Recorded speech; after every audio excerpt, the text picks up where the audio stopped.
Okay, so good day class. So our topic for today is continuous probability distribution. Okay, so meron lang naman tayong dalawang types of continuous probability distribution, which is yung normal distribution and exponential distribution. So mag-start tayo sa normal distribution. Okay? So ano nga ba tong normal distribution? So, normal distribution, also known as Gaussian distribution, is a type of probability distribution that describes how data is spread out around the mean or value. In a normal distribution, most of the data points cluster around the mean. And the farther away you go from the mean, the fewer data points you find. Okay? So, dito, ito yung probability na dinedescribe daw kung gaano ka spread out yung data around dun sa ating mean or kumbaga dun sa average. Ibig sabihin, mas marami daw tayong data yung mas malapit sa mean and habang lumalayo, mas kumokonti yung data natin. Okay? So, it is like a bell-shaped curve where most of the data points are in the middle around the average. And fewer data points are at the extremes or yung mga nasa dulo. So, this curve tells us the chance of getting a certain value. Okay, so ginagamit din natin ito sa probability. So anyways, bakit nga ba siya tinawag na continuous probability distribution? Kasi 'di ba, yung mga past topics natin discrete probability. So ano yung pinagkaiba ng dalawa? Yung discrete probability, pag sinabi kasing discrete, ito yung mga data natin na hindi pwede mag-decimal. Kumbaga, ang bilang lang niya 1, 2, 3, 4, 5, and so on. Ayan, so mas madaling salita. For example, yung mga number of persons, number of cars, etc. So, di ba hindi naman tayo nakaka-encounter ng 0.1 na tao, 0.5 na tao, 0.5 na cars, di ba? Mga ganun. And kapag naman continuous, ito naman yung vice versa. So, pwede na yung mga decimal. For example, mga temperature, magnitude, 'di ba? May mga 5.5, 3.1, mga ganun na data. So, yun yung difference nila, no? So, kapag ang data natin is continuous, pwedeng normal distribution yan or exponential. Okay. Pero dito, ayan, gagamitin natin siya ng normal distribution muna. Okay, so parang ito yung tinutukoy kanina na bell-shaped curve, no? Okay, so kung mapapansin nyo sa gitna, so, yan yung mean natin. So, habang lumalayo, so meron tayong given na standard deviation. And habang lumalayo tayo, ayan, let's say kapag may difference yan na 1 from the average na, let's say may difference yan na isang standard deviation, 34.13%. So, mas mababa or mas mataas, same lang. So, kapag naman dalawang standard deviation ng pagitan niya, ayan, add ka lang ng 13.59. And so on. So, yan. So, ito, maganda alam nyo yung curve na yan, ha? Okay? Okay, so let's move. Okay, so try natin mag-solve ng example. So, a test scores of E.class class with 800 students are distributed normally with a mean of 75 and standard deviation of 7. Okay, so mas maganda siguro, gawa muna tayo ng bell-shaped curve. Kuha? So, try muna natin siyang gawan para mas madali natin siyang maintindihan. Let's say, dito ko nalalagay sa gilid. Let's say, ito yung ating bell-shaped curve, okay? Pangit ng curve natin. Okay na yan, At sabi dyan, di ba, yung gitna, andun yung mean. Ano nga ulit ang mean natin? Hindi dapat dyan. So, ito yung gitna yan. Ano nga ulit ang mean? Sabi dyan, meron tayong mean na 75. So, let's say, nandito gitna, 75. Tapos, mas maganda, i-cut-cut na rin natin. Tapos, di ba dito, meron tayong mga standard deviation na pagitan. Di ba, standard deviation is 7. So, ibig sabihin, yung data natin, 7 ang difference. So, 75 plus 7 is 82, plus 7 is 89, tapos 96. Dito naman, mas mababa. So, 75 minus 7 is 68, minus 7, 61, and then 54. Okay, so dapat, alam din natin yung data natin kanina dyan. Okay? So, kung mapapansin nyo, di ba? Ito ay 34.13. So, Ito ay 34.13%. Also, 13.59%, 2.14, and 0.14%. So, ganoon din sa kabila. Tandaan nyo lang itong data na to. And then 2.14, and then 0.14%. Okay na tayo sa bell-shaped curve. So, what percentage of the class has a test score between 68 and 82? So, ilang percent daw nung klase ang may score na 68 and 82? Okay, so dito kasi ang average natin is 75, di ba? So, ibig sabihin dito sa ating letter A, ang kukunin natin yung mga may score between 68, asan yung 68 andito, no? Hanggang sa 82. So, ito yung kukuhanin natin for letter A. So, therefore, the answer will be, ito na lang tayo para mas makita nyo. Ano yan? 34.13% plus 34.13%. Okay, so kukunin lang natin yung mga nasa loob ng ating data. The answer is 68.26%. And that is our final answer. Ganun lang simple tong normal curve, no? Letter B naman. Approximately how many students have a score between 61 and 89? So, sabi dyan from 61 to 89. At ang tanong dyan is how many students, no? Okay, so bilangin muna natin ilang percentage ba yung may score ng 61 to 89. Okay? So, alam naman na natin yung nasa loob is 34.13 times 2 ay 68.26%. Plus na lang natin yung dalawang 13.59%. So, i-times 2 ko na to, no? Kasi dalawa naman sila. Okay? So, ano yung magiging answer? So, lang natin. So, 68.26 plus 13.59 plus times 2. The answer is 95.44%. Okay? So, final answer. Ay, sorry. Hindi pala yun yung final answer. Bakit? Kasi ang tanong dyan is approximately how many students. So, ang tanong pala dyan is number of students, no? Eh, ilan ba talaga yung total of students sila? 800. So, ibig sabihin, 95% nung 800. So, times natin sa 800. So, ilang tao yan?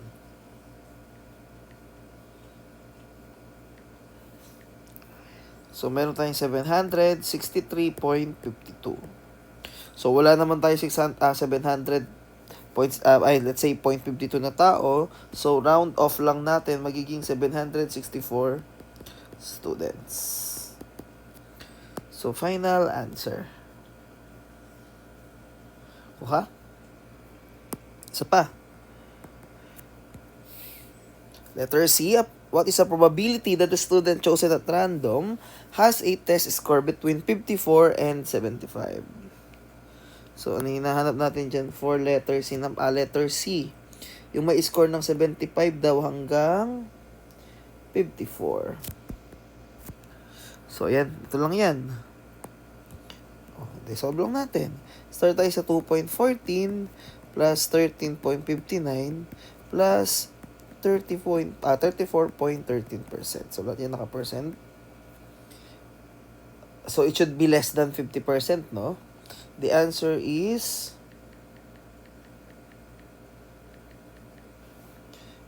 49.86%. And that is our final answer. And last, for letter D naman. Diba? Dali lang. Approximately how many students has a test score greater than or equal to 96? So, saan tayo? So, ibig sabihin, sa letter D daw ay mas mataas sa 96. So, ibig sabihin, ito yung 96, no? Ito yan. Ay, baka hindi nyo na makita. So, and greater. So, ilan ba yung mas mataas pa sa 96? So, meron tayong 0.14%. Kaya lang, ang tanong kasi dyan is yung tao. So, 0.14% ng 800, the answer will be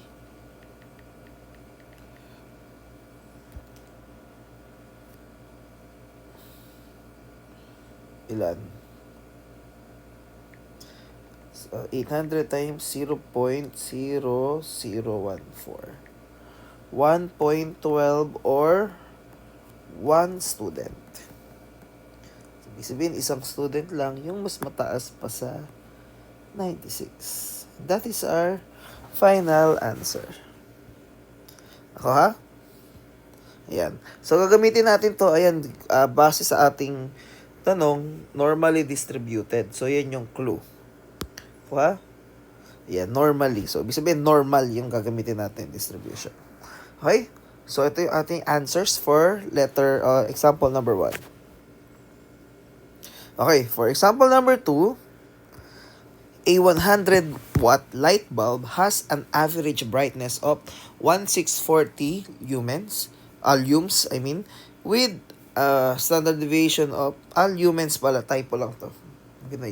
1640 lumens with a standard deviation of 62 lumens. Okay, so I think gawan muna natin siya ng normal distribution. Okay, so hindi ko na nilagay dito pero obviously it's normal distribution. Since given din naman yung mean and may standard deviation tayo. Pangit kong gumawa, no? Okay. So, ilan? 1640 lumens, no? Tapos, ano yung standard deviation? 62. Okay? So, 62. So, ilan yung difference niyan? 1640 plus 62, 1702. Tama ba? Tama naman siguro. Pero solve na rin natin. Isa pa, plus 62 ulit is 1764. And plus 62 is 1826. O dito naman sa kabila, magbabawas naman tayo. Ayan. 1640 minus 62 is 1578 minus 62 ulit 1516 minus 62 ulit 1454. Okay, so ito ay ulit 34.13 13.59 ilan ulit yan? 14 and 0.14. Hindi ko na isusulat yung sa kabila, no? Symmetrical naman yan. Okay, for letter A, what is the probability that a 100 watt light bulb will have a brightness more than 1/8 or 1,800? Okay, so ayun, may problema na tayo dito, no? For letter A, ang tinatanong is yung brightness na mas mataas sa 1/8. Kaya lang, kung mapapansin nyo, andito yan banda, no? Hindi sumakto. Paano kayong gagawin natin dyan? Okay? So, may bago tayong method. Ano yan? Okay, pakita ko sa inyo. Okay, so ito yung ating gagawin, no? So, isosolve natin yung z-score. Okay? So, kung nare-recall nyo yung formula ng z-score, di ba yun yung ating score minus mean or average or mean nga natin over standard deviation. Okay, so magagamit na natin yung z-score ngayon. Okay. So dito, meron tayong steps to calculate normal distribution using your calculator para mas madali. So parang way to ng Caltech, no? So first, determine natin yung mean and standard deviation pero commonly given naman yan. Then calculate natin yung z-score. Okay? So, una, ang gagawin natin is i-calculate muna natin yung z-score. Okay. And then, take note lang mahalaga dito yung positive and negative, ha? So, ngayon, calculate the probability using mode 3, then AC, shape 1,5. Okay, so I'm not sure if same to sa calculator nyo, no? Kasi yung akin gamit ko dito is Casio 991.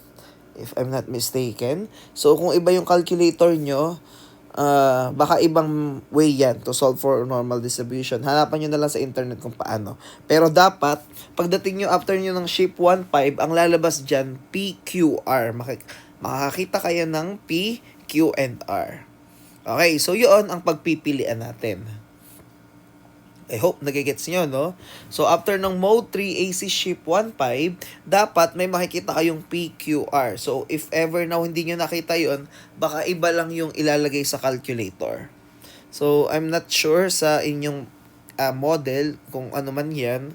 So, try nyo na lang hanapin sa internet kung paano mag-solve ng normal distribution using yung brand ng calculator nyo or yung model. Okay, so anyways, let's say napalabas nyo na yung P, Q, and R. So, paano ba tayo pipili doon? Okay, take note lang. Kapag P yung pinili nyo, yan, pag P, ito sa A, lagyan ko na A, ang makukuha dyan is yung data mula doon sa ating Z-score hanggang sa kaliwa. Ibig sabihin hanggang sa dulo ng kaliwa yan. Basta kahit nasaan ka pa kaliwa. So, for example, nandito ka, kapag P yung pinili mo, etong data na yan yung makukuha. Kahit nandito ka pa, papunta yung kaliwa. Ako ha? Kahit nasaan ka, basta lahat ng from Z-score mo, kaliwa yan. Kapag naman Q, papunta naman tayo sa mean or sa gitna. So for example, ito yung data mo, ang stop lang yan ay sa gitna. Kung nandito yung data mo, hanggang dito yan sa gitna. Kung nandito naman sa kaliwa, papunta naman yan sa gitna. Papunta naman siya sa kanan hanggang sa gitna pa din. So kahit nasaan ka, sa gitna pupunta yan. Nakuha? And yung R naman, kapag R na may pipiliin natin, pakanan naman tayo. So for example yan, papunta tayo sa kanan. Kung nandito yung data mo, papunta sa kanan. Kung nandito naman, kanan pa din yan. Kahit saan ka magsimula, pakanan yan. Kumbaga, kabaliktaran ng P. Ha? So, I hope nagigets nyo yan. Sige, try natin mag-solve nung isang example. Okay, so balikan natin tong problem natin. Gaya nyan. Diba, 1.8, hindi sumakto. So, gagamitin na natin yung Z-score. Okay? So, mag-Z-score tayo. Diba, ang Z-score is, ano yan? X minus mu over standard deviation. Ano ba yung X natin dito? Yun yung score na 1.8. Minus, ano yung mean natin is 1.640 over standard deviation, di ba? 62. Ano yung magiging Z-score? So, solve lang natin. It's 2.58. Okay. Ngayon, balik kayo dun sa mode 3 AC shape 1.5. So, palabasin nyo yung PQR. Ngayon, paano tayong pipili? Okay, for this letter A, diba, to solve that, kung mapapansin nyo from 1.8, saan tayo pupunta? Pakanan, diba? Okay, pakanan tayo. So, ang magandang i-choose natin dyan is yung R. Okay? So, R tayo. And then, ilalagay nyo lang sa R and yung Z-score. So, piliin nyo lang yung R and then yung Z-score natin na 2.58. So, pag kinalculate nyo yan, ano yung lalabas? So, kung i-calculate ko, sorry. 2.58. Answer is 0. Lalabas yan 0.00494, tama? So, ilang percent yun? 0.49%. Ha? So, kung mapapansin nyo, ayan, no, parang nandito tama naman 0.14, tapos magdagdag ka lang ng konti, ayan. Magiging 14.49%. At ang sabi dyan, probability, so the answer is 0.49%. Final answer for letter A. Doon tayo sa B. Nagigets nyo?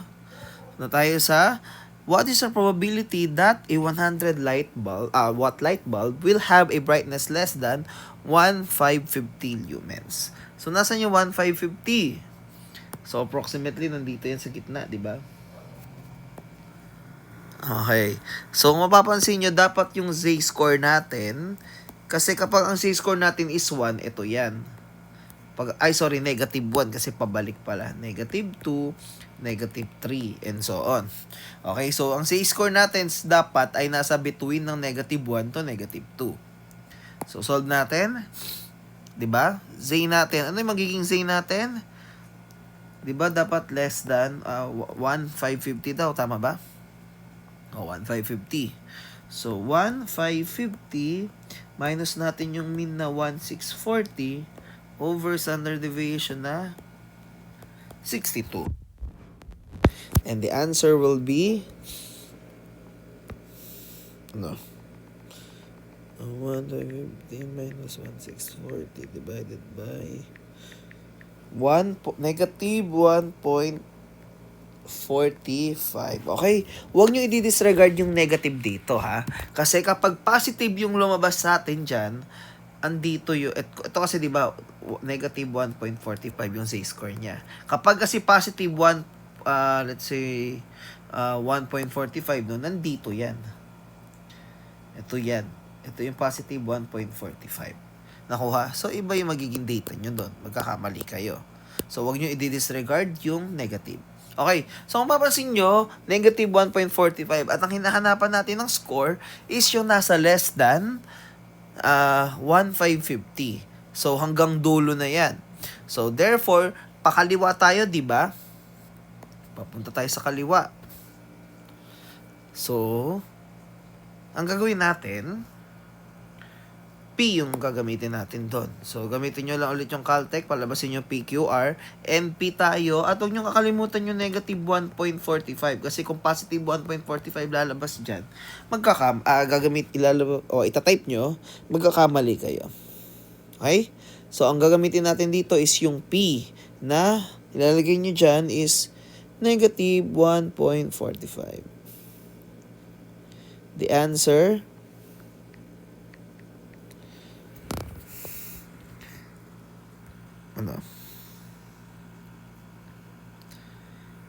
So, 0.07353. So, ilan yun in percentage? 7.35%.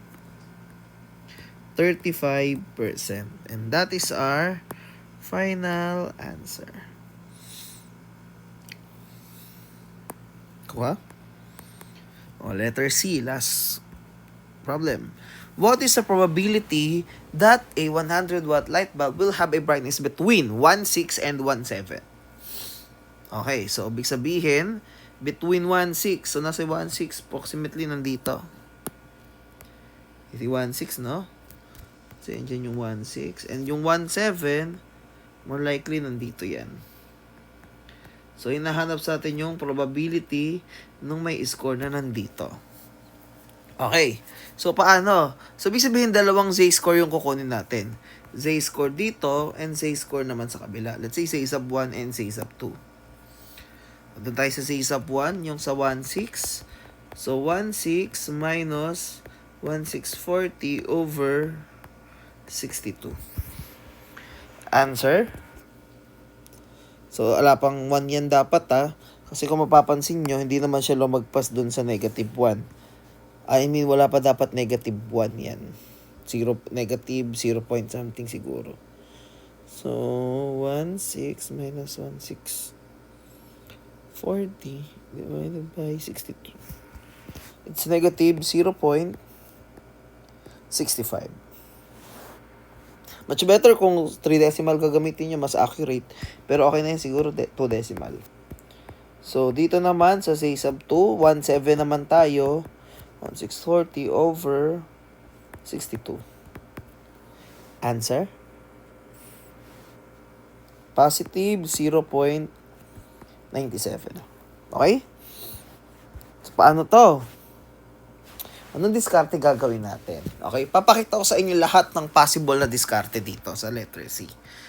Pag gusto nyong gamitin yung Q, diba? Di yung z-score nung z sub 1, ito yung negative 0.45 ba? Nakalimutan ko. Ay, 65. Yung isa naman, 97. Ito po yung 0.65 at ito naman yung 0.97. So, kapag Q yung ginamit natin, di ba, mula dito sa ating Z-score, pupunta tayo sa gitna. At kapag dito naman sa 97 sa Q, pupunta tayo ulit sa gitna. Ano, mabubuo natin siya. So, pwedeng yung Q yung gamitin natin dito for letter C. Na Q ng negative 0.65 and then plus natin yung Q nung 0.97. Okay. Pwedeng yan. Pwedeng ito rin. Kapag P naman yung gusto nyong gamitin, paano? 'Di ba? Pag P yung ginamit natin, pakaliwa tayo, no? So, pag ito yung kinuha natin at nag-P, papunta tayo dito. Tama ba? Kapag ito naman yung ginamit natin, pa-P, papunta tayo dito. Okay. So, mangyayari dyan, yung Z-score sub 2, i-minus natin yung Z sub 1, di ba ito yung matitira? Tama ba itong part ng X na to? So, kapag P yung ginamit natin, 0.97, i-minus natin yung P ng negative 0.65. Same answer yan. And kapag R naman yung ginamit natin, di ba ang R naman is pakanan? So, let's say, nandito tayo sa Z sub 1, Z sub 2, ito yan. Bahin ko lang ulit kulay. Hindi na kasya. Let's say R, di ba, dito yan pakanan. Ito naman, pakanan din. So, pwede natin i-minus si Z sub 1 minus Z sub 2. Makukuha natin tong part ng X na yan. Di ba? Okay, so kapag R yung ginamit natin, R ng negative 0.65 minus R ng ano yan? 0.97. And the answer is same lang yan. Kahit ano gamitin nyo sa tatlo, and ano magiging answer? Sige nga. Answer is 57.61%.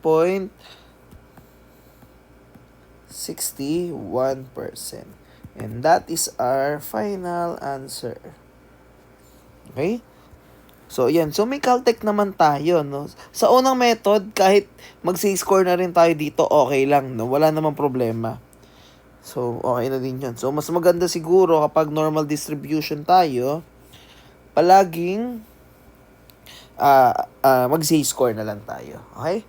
So, dapat alam nyo kung paano gamitin yung PQR. Yun lang. May iba, maraming nalilito dyan. Pero, sa iba naman, simple lang naman siya intindihin. Okay? So, hanggang dyan lang yung topic natin ngayon for normal distribution. Okay? So, let's proceed sa exponential distribution.